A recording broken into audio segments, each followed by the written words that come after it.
Berg. Our theme for this year is Timeless Wisdom, Evolutionary Vision. And this month, our focus is stepping into the unknown. In honor of Earth Day this week, the title of our talk today is Blessing the Earth, Blessing Ourselves, given by our very own Aaron Johnson. We are so glad that you joined us here today. Please be comfortable, relax into the moment as we begin our service.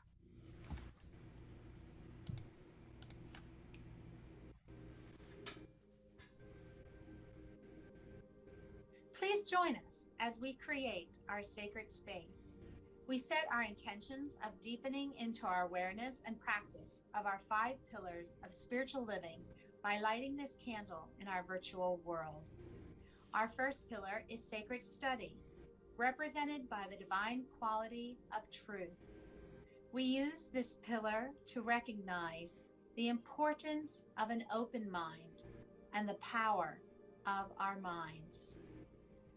The second pillar is affirmative prayer, represented by the divine quality power. This pillar honors the power of prayer in our daily lives. Our third pillar is meditation and the divine quality of peace. This pillar reminds us of the importance of meditation and the peace we feel when we quiet our minds. The fourth pillar is circulation and the divine quality of life. We know that the great law of circulation works in our lives. As we give, so shall we receive. And the fifth pillar is sacred service and the divine quality of love. This pillar affirms our call to be of service to our world as we see through the eyes of love. Let us close our eyes as we bless this sacred space and our time together. As we weave each of these pillars of spiritual living into our service today, may they deepen our own spiritual practices of study, prayer, meditation, circulation, and service, expanding our minds and our hearts to the 5 divine qualities of truth, power, peace, life, and love. We also bless everyone who made our service possible today and everyone in attendance. May the energy of love that is generated here bless everyone abundantly. And so it is.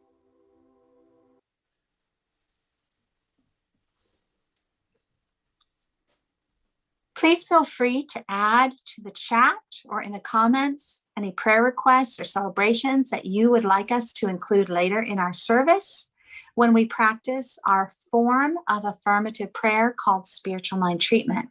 And now we move into our time of meditation with our guest speaker, Aaron Johnson. All right, so settle into your seat. Big, deep breath. Get comfortable. We're going to go on a little journey. We're going to go to the most beautiful, natural place you can possibly conjure in your mind.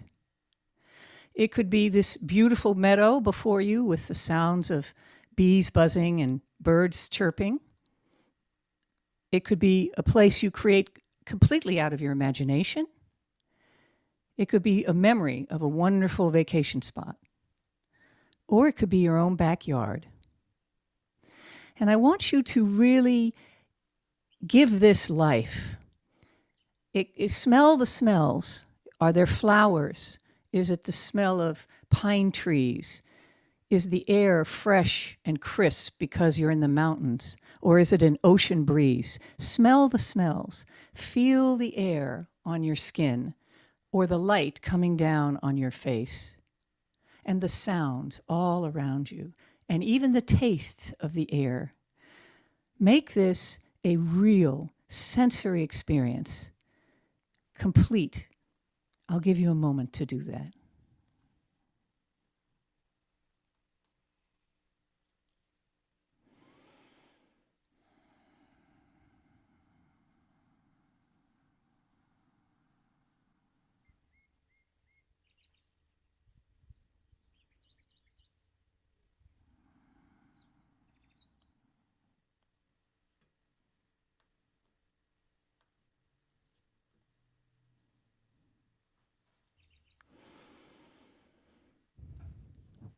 As we settle into this space, I want you to deepen a connection to it in a way you might not normally do when you're out in nature. Open your mind space and empty it of everything else, and feel this space filling up your mind. And then reach out to it.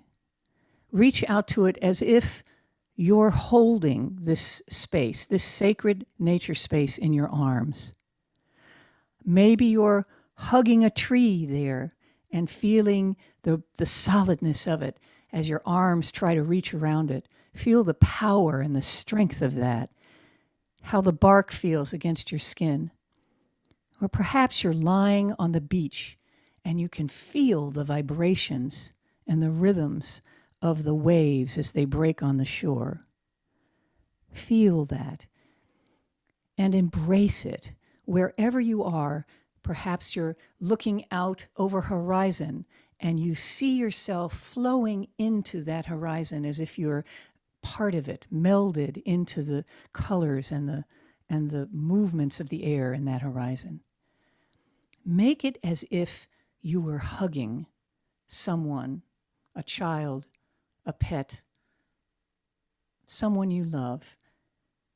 Conjure that feeling for a moment.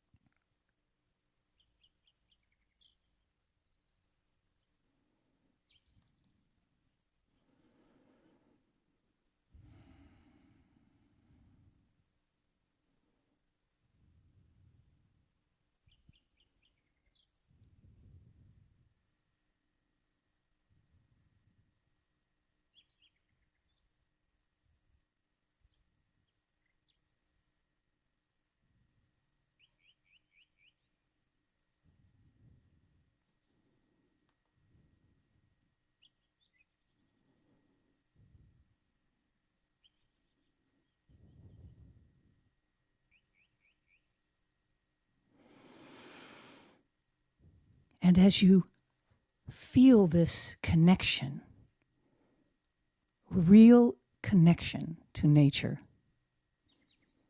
know that this is available to you at all times, and it's essential to your well-being and to the well-being of the planet. We are each other's best support in this journey to save the earth and we. And we must nurture that in a deep, heartfelt way. So as we come back into the space, take that feeling with you and know that you can bring it up at any time to remind yourself of your deepest connection to the earth. So it is.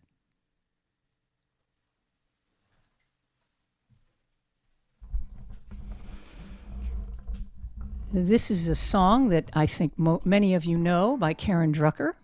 So please sing it with us. Even though we can't hear you, we'll feel you singing it.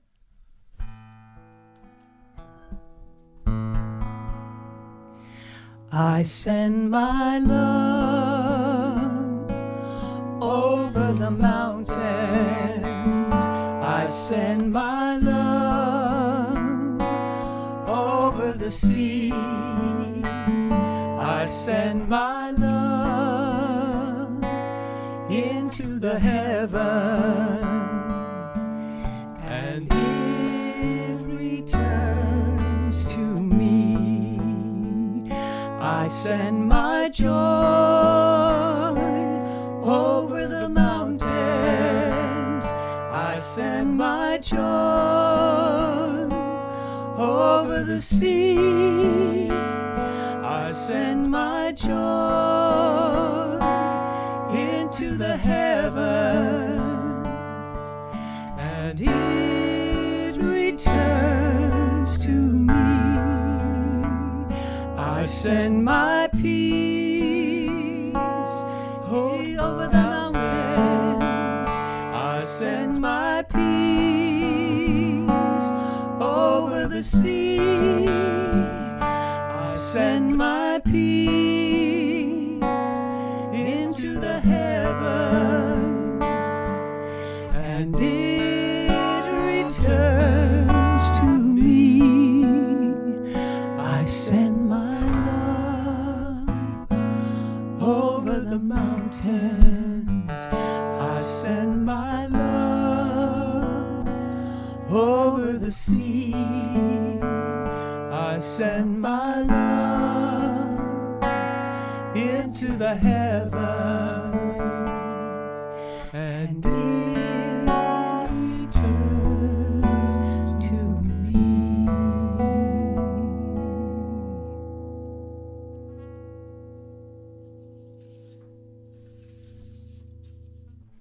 It's a song for the earth.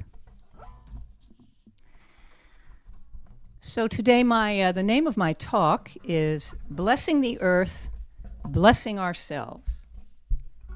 So I have been writing spirituality and environment talks for about 15 years, and I'm still grappling with the best way to reach people about this topic that moves them emotionally to take action, emotionally to feel the power of the connection and to take action. I strive to bring to life the experience of living with nature as a completely integrated part of ourselves.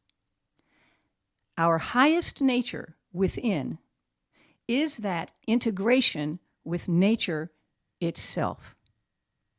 Now, that's not easy to understand, this concept, in our modernized world, for all the reasons you can guess, so I resort to the stories of individuals who are living it. When you hear their stories, you are struck by how their experiences, they really transcend or remove the need for the language of spirituality or religion. You know, religion, we have to remember, religion arose as a means to understand the human relationship to nature. You know, it was so scary to them long ago. So the good and the bad, that's what it was there for. But the further we get from living in nature, the more abstract it becomes. And I hope to bring it a little closer or back to you this year. The people I will highlight don't downplay the severity of our environmental challenges, which are many and vast and serious, but they look for the power of those challenges to inform and inspire the human soul. So the first one I'm going to talk about, the first issue or problem, is called desertification. I know it's an awkward word. Most of us believe that drought is responsible for dry, barren soil, but it's actually the opposite. Desertification is soil turning to desert because the bare ground is causing drought. And when bare ground gets compacted and impermeable, the rains run off and evaporate, the rivers and aquifers dry up. All kinds of problems come from that. 2/3 of the Earth's land is desertifying as we speak. 2/3. At the rate we're going, we won't produce enough soil to feed everyone. All the desert land cannot absorb carbon and increases global warming. Mass migrations away from desertified areas will occur and battles over resources will increase. Sounds glum, sounds serious, sounds scary. But restoration ecologist Alan Savory has one solution.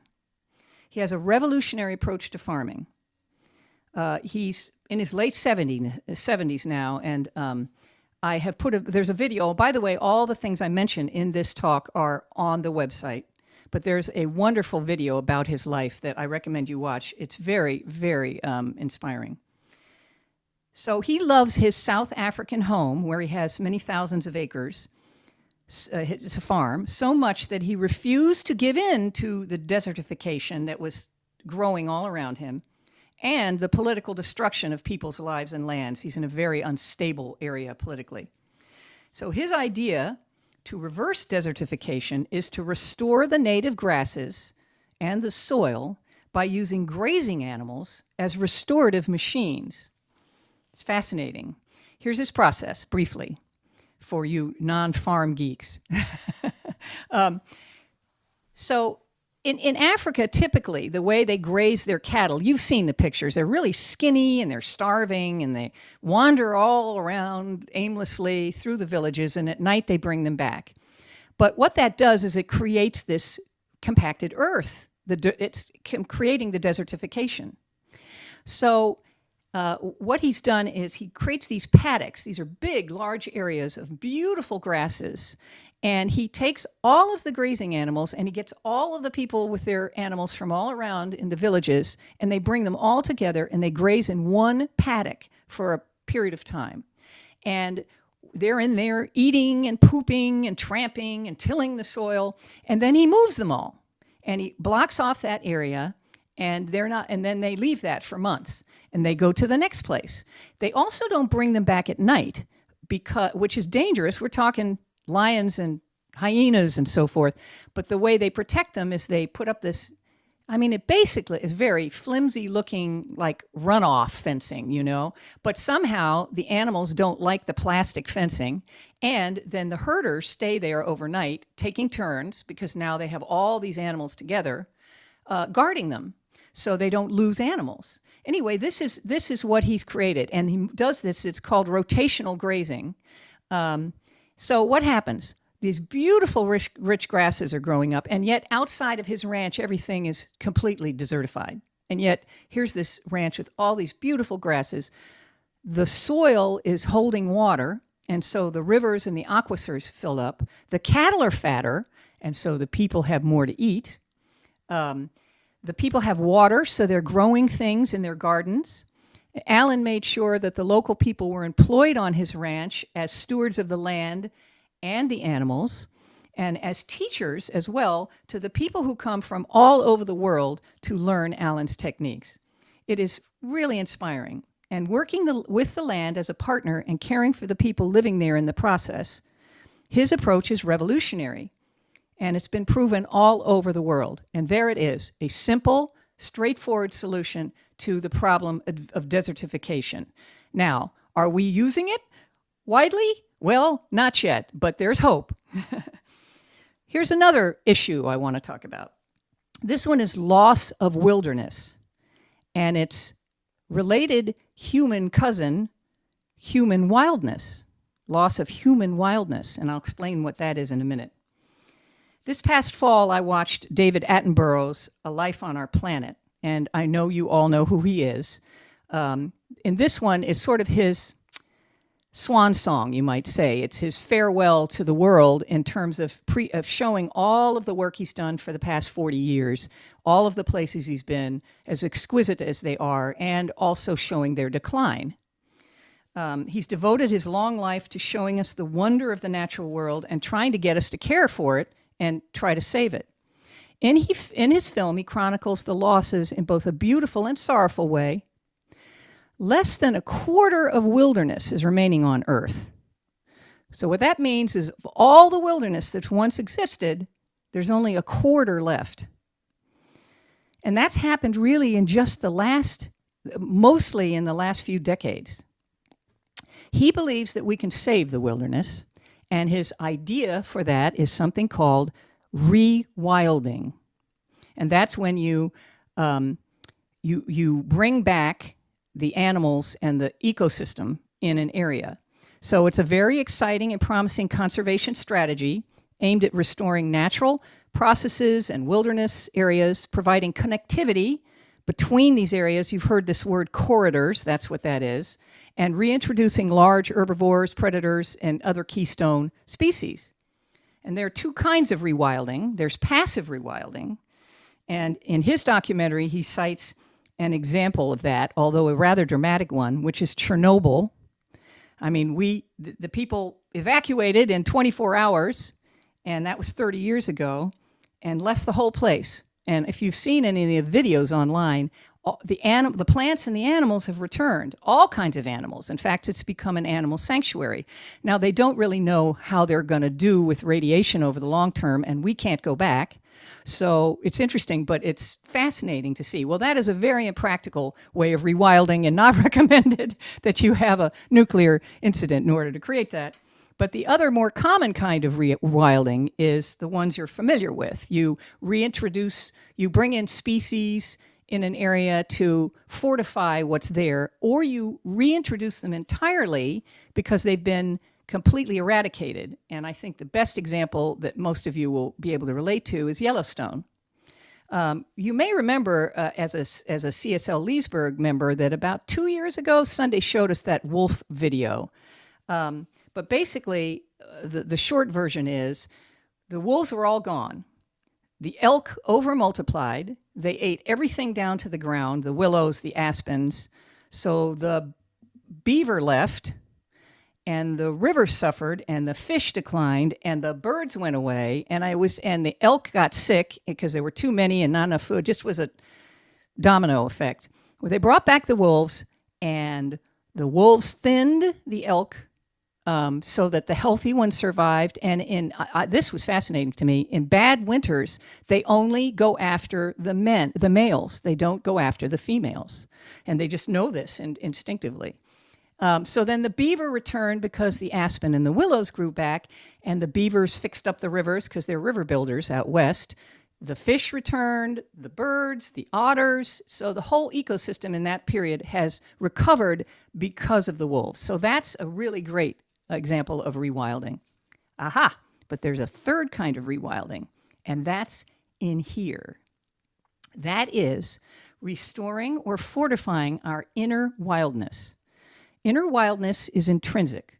The qualities we had when we lived on the open plain with other animals before language and civilization. It is rooted in us more deeply perhaps than intellect or even consciousness. Inner wildness, in my view, is the number one characteristic we need to save the earth. Gary Schneider is a renowned poet and teacher of literature and wilderness. In his book, The Practice of the Wild, he writes, "Our bodies are wild. The involuntary quick turn of the head at a shout, the vertigo at looking off of a precipice, the heart in the throat in a moment of danger, the catch of breath, the quiet moments, relaxing, staring, reflecting, all universal responses of this mammal body. The body does not require the intercession of some conscious intellect to make it breathe or keep the heart beating. It is a life of its own. The world is our consciousness, and it surrounds us. There are more things in the mind than you can keep track of. Thoughts, memories, images, angers, delights, rise unbidden. The depths of mind, the unconscious, are our inner wilderness areas. They are both wild. Wilderness is the place where the wild potential is fully expressed. To speak of wilderness is to speak of wholeness. Human beings came out of that wholeness. Wilderness is now about 2% in North America there's about 2% formal wilderness left. But wildness is not limited to wilderness areas. Deer mice on the back porch, pigeons in the park, spiders in the corners. Wilderness may temporarily dwindle, but wildness doesn't go away. So that connection to inner wildness is in every single human. It may be forgotten, ignored because of the place and times we live in. We must, I feel, rekindle it to understand the power and importance of our connection to the wild outside. Meanwhile, on a practical level, there are many solutions to the world's environmental problems. Although many innovations are needed, people always say, oh, we don't have the technology. Well, we need some, but a lot of it already exists. You can find this in, for example, Paul Hawken's book, Drawdown, and Project Drawdown on the web. It's where they synthesize 100 solutions by the best minds in the world to reverse global warming. And most of them are not high tech. And also in Bill Gates' new book, How to Prevent a Climate Disaster, he lays out similar existing and possible future solutions. Now, don't get me wrong, these are daunting, but they're doable. But here's the deal. It's really a matter of human intention and will. So that is characteristic number 2 we need to save the earth. I think Alan Savory really exhibited that kind of intention and will. He never gave up on the land and the animals or his people, and he's still doing it. But we can't all be Alan Savory. But every person in their own way, no matter how small, needs to have that sense of will about keeping the planet going. So characteristic number 3, and I think this is something most of you have experienced, is to cultivate a sense of awe for the earth, a feeling so vast and strong that you feel transported, otherworldly. And that's what awe feels like to me. So I'm going to give you one example of my own life to show you how little it can be, and then a much bigger one from my favorite environmental writer of the year. When we moved to Lake Linganore up here, we have a little patch of woods, and I'm always out in the woods, restoring it, fixing it, planting it, doing whatever. And I heard this unbelievable bird song that I had never heard. To me, it was like the voice of God. It was a wood thrush. I had not lived in a place, I know Elaine knows her wood thrush, I had not lived in a place that had wood thrush. I was so overwhelmed, I just sank down and leaned up against the back of a tree and just transfixed. I watched 2 male wood thrush joust for territory, singing away. Every year I wait with anticipation now for the wood thrush to return in May. And when I'm on my deathbed, that is the song I want to hear, along with some of Dan's original songs, but that one too. I know other people who've told me the same thing. Well, here's a more inspiring story from author Gretel Ehrlich in Unsolaced, Along the Way to All That Is. And this is my braiding sweetgrass of the year. Unsolaced, Along the Way to All That Is. She is a naturalist, a cowgirl, a rancher, a conservationist, an adventurer, and an advocate. She's also a Buddhist. Her writing is so beautiful. At one point, she owned a 4,000-acre ranch in Wyoming with cattle, horses, and dogs that she managed largely on her own because her husband was out cowboying somewhere else 50% of the time. So this is from her book. On the midwinter night that my dog Rusty refused to come into the house at dark, I began to understand what an old cowboy I'd met at a bar in Cody called Ranch ESP. Rusty was sitting atop a manure pile looking south toward the lower field and wouldn't come in. That was unusual for a cow dog. He was always at my heel. When I went to get him, he whined and jumped up, nipped my arm, and led me through the lower pasture for a quarter mile. At the fence line, I saw a coyote chewing the back legs of a newborn calf that had frozen to the ground. Rusty chased the coyote away. My husband soon arrived and, seeing the problem, took off his boots and wrapped his socks around the calf's back legs. We carried the injured animal all the way back to the calving barn with the mother following, and the calf lived. Rusty had shown me the way. The way was right there under my nose, ludicrously close. I only had to pay attention. One autumn night under a full moon, Rusty clawed my arm and led me to the hill above the house, eager to show me something. A herd of elk had bedded down in the hayfield. We lay on our bellies at the lip of the hill and watched.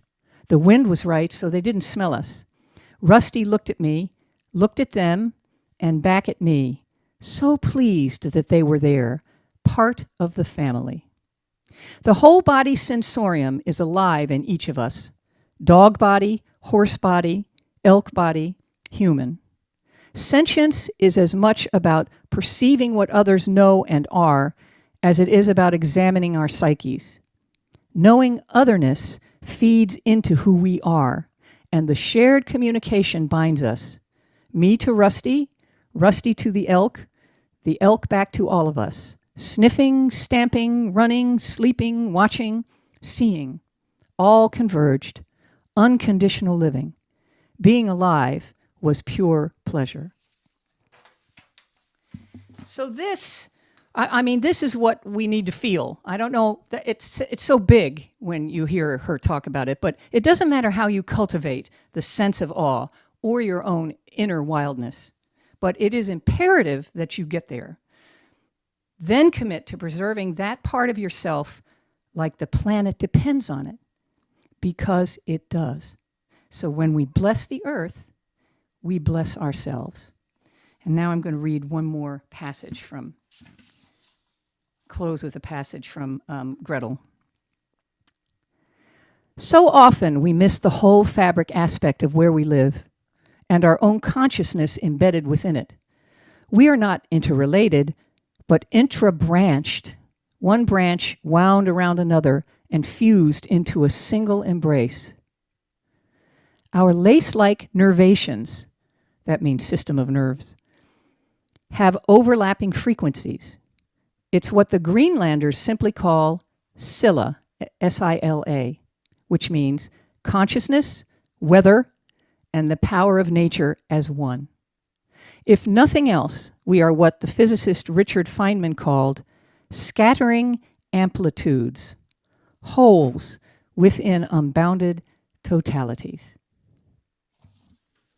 Let's have a prayer.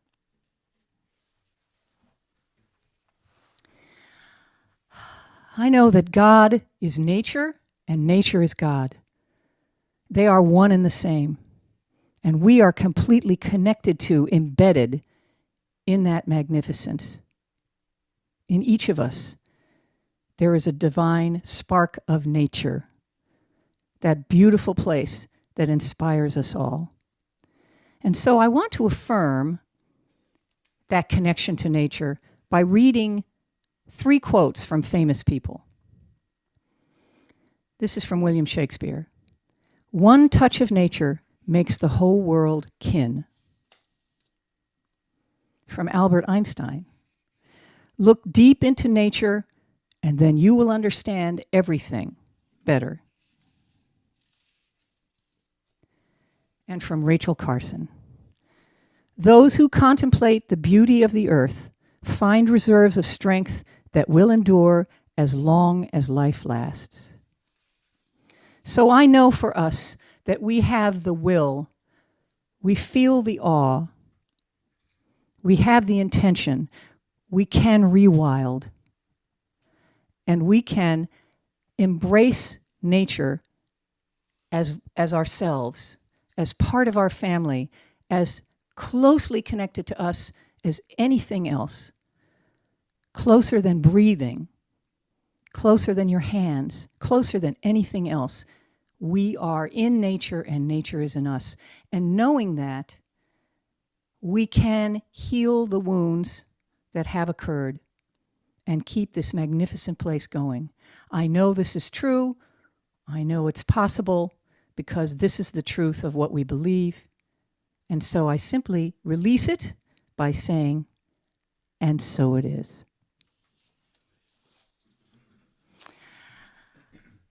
All right, so we have a song for you. This is actually a true song, the story of a teenage girl. And it's a Dan original.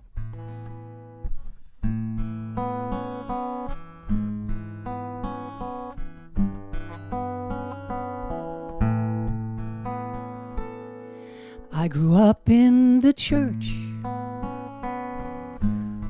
house made for God. I prayed and felt nothing, thought it was my fault. I waited for answers, but did not hear a sound. I was afraid God didn't want to be found. When I was 14, I strayed from the fold, got lost in the Badlands, day and night in the cold. A medicine woman came to me in a dream. I swear I was awake when she said to me, the land Land is a prayer, and church is the sky, an open cathedral, a natural choir, the wind in my face, the twilight at dusk. The earth is the house God made for us. I jumped to my feet. I gave thanks to the skies and thanks to the ground where I slept, to the tears in my eyes. In one holy moment, I saw everything new and said, there you are, God, I've been looking for you. Land is a prayer, and church is the sky, an open cathedral, a natural choir, the wind in my face, the twilight at dusk. The earth is the house God made for us. Back in the city, my troubled mind was calmed. God must have been here in my heart all along, and in colors of nature, from heaven's own brush, in the house made for us. The land is a prayer, and church is the sky, an open cathedral, a natural choir, the wind in my face, the twilight at dusk. The earth is the house God made for us. The wind in my face, the twilight at dusk.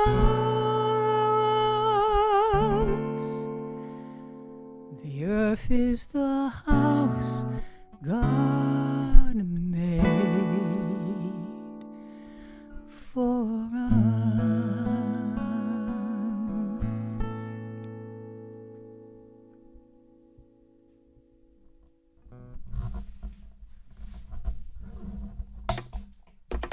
Oh my goodness, what a beautiful, beautiful song to bring our service to a close. Thank you so much, Aaron. We now turn to blessing the donations that are shared with us today. At CSL Leesburg, we believe in the law of circulation. The donations that are shared with our center bless everyone, those who give and those who receive. We are a tithing community, so your donations help our center, our CSL home organization, as well as organizations that inspire us to help to further our vision of helping to create a world that works for everyone. And that includes everything in nature. Please look at our screen. There's so many ways to give. It's easy to find a way that works best for you. You may also go to our website, CSL Leesburg, and click the donation button. We thank you so much for your support. No matter how you are giving today, please take that gift physically or mentally, place it over your heart, and join us in our affirmation of oneness. The presence of spirit within me blesses everyone I meet, tends to heal everything I touch, brings gladness into the life of everyone I contact. Therefore, I am a blessing to myself, to humankind, and to the day in which I live. These offerings are just a few of the ways that we take what we receive and we give locally to our members and guests.